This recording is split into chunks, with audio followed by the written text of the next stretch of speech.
Namaste, welcome to நிஃபியாஸ் online spoken Hindi. நம்ம இந்த வீடியோவில் ராஷ்டிர பாஷா பேப்பர் 1ல் கேட்கக்கூடிய இஆர்சி தான் பார்க்க போகிறோம். இது செகண்ட் லெசன் இஆர்சி चाह அப்படின்ற லெசனுடைய இஆர்சி. நிம்னலிखित पद्यांश का भाव स्पष्ट कीजिए. ஸோ அவங்க கொடுத்துருக்க ஸ்டான்ஸை நம்ம எக்ஸ்பிளைன் பண்ணணும். இன்னொன்று, இந்த चाह லெசனில் நமக்கு ஒரே ஒரு இஆர்சி தான் இருக்குது, ரொம்ப ஈஸியாக இருக்குது. கவி பரீட்சை சொன்ன மாதிரி எப்பயும் நம்ம என்ன பண்ணுறோம், கவி பரீட்சை படிக்கிறோம். இஸ் கவிதா கே ரச்சிதா माखनलाल चतुर्वेदी है. இந்த போயமுடைய போயிட் யார்? மாखनलाल चतुर्वेदी.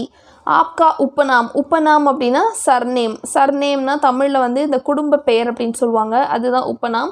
அவருடைய சர்நேம் என்ன அப்படின்னா ஏக் பாரதிய ஆத்மா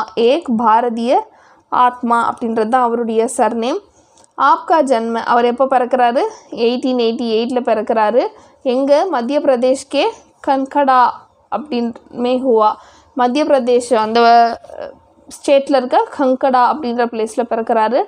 आप राष्ट्रीय आंदोलनों में शामिल होकर अनेक बार जेल भी गए. அவர் வந்து ராஷ்ட்ரிய ஆந்தோலனா தேசத்து நிறைய இந்த மூமெண்ட்லாம் நடந்துச்சு இல்லையா, நிறைய போராட்டம், அந்த மாதிரி இண்டிபெண்ட்காக நடந்த நிறைய ஆந்தோலனம் அப்படின்னா நிறைய மூமெண்ட்ஸ், இந்த எல்லா மூமெண்ட்லையும் இவர் கலந்துக்கிட்டாரு. ஷாமில் ஹோக்கர் அப்படின்னா கலந்து கொண்டு, அனேக் பார் நிறைய முறை, ஜெயில் பி கயே ஜெயில்னா ஜெயிலுக்கு போயிருக்காரு அப்படின்னு சொல்கிறாங்க.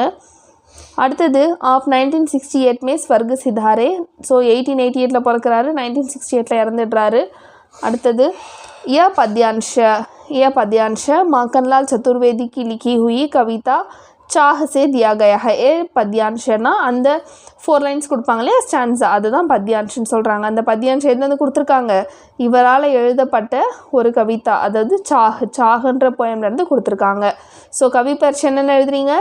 இந்த போயட் யார், அவரோட சர்நேம் என்ன, அவர் எப்போ பிறந்தார், எங்கே பிறந்தார், அவர் வேறு எதுலலாம் கலந்து கொண்டார், எப்போ இறந்தார், அதுக்கப்புறம் இந்த லைன் எதுலேருந்து கொடுத்துருக்காங்கன்னு சொல்லி கொடுத்துருக்காங்க. அடுத்து பாவ் பாருங்கள். ராஷ்டிர பிரேம் சே பர்பூர் புஷ்ப வன்மாலி சே கஹ்தா ஹை. ராஷ்டிர பிரேம்னா தேசத்தின் மீது உள்ள ஒரு காதலால், பர்பூர் புஷ்ப நிறைய, அதாவது பர்பூர் புஷ்ப அப்படின்னா தேசபக்தி நிறைய இருக்கக்கூடிய ஒரு புஷ்பனா ஃப்ளவர், ஒரு பூ. வன்மாலிசே கஹ்தா ஹை, வன்மாலினா தோட்டக்காரன். ஒரு தோட்டக்காரங்கிட்ட தேசபக்தி அதிகமாக உள்ள பூ என்ன சொல்லுது அப்படின்னா, எனக்கு ஒரே ஒரு விஷ் தான் இருக்குது, எனக்கு ஒரே ஒரு ஆசை இருக்குது. என்ன அப்படின்னா, என்னை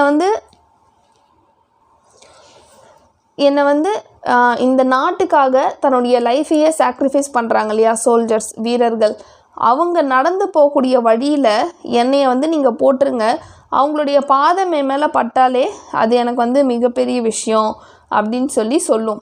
ஆக்சுவலாக ஒரு குட்டி ஸ்டோரி இருக்குது இதில். என்ன அப்படின்னா, பூ வந்து ஒரு தோட்டக்காரங்கிட்ட கேட்கும். என்ன அப்படின்னா, என்னை வந்து நீங்கள் கடவுளுக்கு பூவாக மாலையாக கோர்ப்பீங்கள்ல, அந்த மாதிரி கூட வேண்டாம்.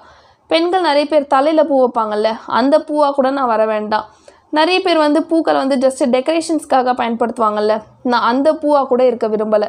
வேறு எந்த பூவாக தான் நான் இருக்க விரும்புகிறேன் அப்படின்னா, இந்த மாதிரி போர் வீரர்கள், தேசத்துக்காக தன்னுடைய உயிரையே தியாகம் செய்யக்கூடிய நிறைய போர் வீரர்கள் இருக்காங்க இல்லையா, அவங்க நடந்து போகிற வழியில் என்னை வந்து நீங்கள் கொண்டு போயிட்டு போடுங்க, அவங்களுடைய பாதம் என் மேலே பட்டாலே எனக்கு அது எவ்வளோ ரொம்ப பெரிய விஷயம், அதனால் நான் அந்த பூவாக தான் இருக்க விரும்புகிறேன் அப்படின்னு சொல்லிட்டு அந்த பூக்கள் வந்து சொல்லும். அதுதான் இங்கே கொஞ்சம் ஷார்ட்டாக கொடுத்துருக்காங்க, நீங்கள் ஷார்ட்டாகவே எழுதிக்கோங்க. राष्ट्र प्रेम से भरपूर पुष्प वनमाली से कहता है कि मेरी एक मात्र चाह यह है. என்னோட ஒரே ஒரு விஷயம் இதுதான், என்னன்னா ராஷ்டிர கி ரக்ஷா கேலிய. ராஷ்டிரனா தேசத்தினுடைய ரக்ஷா, தேசத்தினுடைய ஒரு பாதுகாப்புக்காக, அப்னே பிராணோ கி பலி சடானே வாலே. அப்புறம் அப்னா பிராணோனா தன்னுடைய உயிரை, தன்னுடைய எல்லாத்தையுமே அவங்க துறந்துருவாங்க இல்லையா, ஆர்மியில் இருக்கவங்களாம் அவங்கள சொல்கிறாங்க. அப்னே பிராணோ கி பலி, எல்லா விஷயத்தையும் சாக்ரிஃபைஸ் பண்ணுறாங்க இல்லையா அந்த வீரர்கள். சடானே வாலே வீரோங்கே பைரோங்கி, வீரோனா வீரர்கள், பைரோனா லெக்ஸு, பைரோங்கி சேஜ் பனோ அவங்களுடைய காலடியில் நான் இருக்கணும். இஸ்லியே இதனால், முஜே தோடுக்கர் என்னை வந்து பறித்து, உன்கே ஜானே கே மார்க் மே ஃபேக் தோ. ஜானே கே மார்க்னா அவங்க போகக்கூடிய வழி, அவங்க போகக்கூடிய வழியில் என்ன தூக்கி போட்டுருங்க அப்படின்னு சொல்லுது அந்த பூ. ஸோ சாஹு இதுதான் அந்த பூவுடைய ஒரு ஆசை, அதுதான் சாஹு அப்படின்னு இந்த லெசனுக்கு பேராக கொடுத்துருக்காங்க. ஸோ சாஹுடைய ஆத்தர் யார்? மாக்கன்லால் சதுர்வேதி. ஸோ இந்த இயர்ஸ் ரொம்ப ஈஸியாக இருக்கும். இது டவுட் இருந்தால் எனக்கு கமெண்ட் பண்ணுங்கள். நெக்ஸ்ட் இந்த மாதிரி இன்னும் நிறைய வீடியோஸ் உங்களுக்கு அடுத்தடுத்து அப்லோட் ஆகிறது தெரியணும் அப்படின்னா நிஃபியா ஸ்போக்கன் ஹிந்தி சேனலை சப்ஸ்கிரைப் பண்ணிக்கோங்க.